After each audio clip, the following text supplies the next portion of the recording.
কি অবস্থা, কেমন আছে ভাই ব্রাদার? আজকে আমরা লাল ছাড় দিব পম্পম ব্যবসায়ীকে। তোকে দেখে প্রথমবার এমন তো নাই আমার, ছুটে চলে তোর পিছু পিছু, কোনো কথা শোনে না আর। তোকে দেখে প্রথমবার এমন তো নাই আমার, ছুটে চলে তোর পিছু পিছু, কোনো কথা শোনে না আর।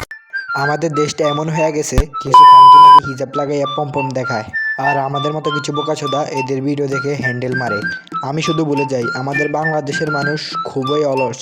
এখন কিছু লোক বলবে আমি তাদেরকে অলস বলছি কেন। আগে তারা বিপিএন লাগাই হাতের কাজ করত, আর এখন টিকটকে গেলে হাতের কাজ করা যায়। আমি এই জিনিসটা বুঝি না, এদের ফ্যামিলি কি দেখে না এরা কি করে। এরা কিছু ভিউজের জন্য কিনা করতে পারে, কয়দিন হুজুর কয়দিন খানকি মাগি। এদের মতো খানকি মাগির কারণে আজ দেশ ধ্বংস হয়ে যাইতেছে। এখন কিছু লোক বলবে এদের কারণে কিভাবে দেশ ধ্বংস হয়ে যাইতেছে। ওরে দেখা অন্যজনে শিখতেছে, আবার অন্যজন শিখতেছে, তারপরে দেশটা এইভাবে ধ্বংস হয়ে যাইতেছে এইসব খানকি মাগির কারণে।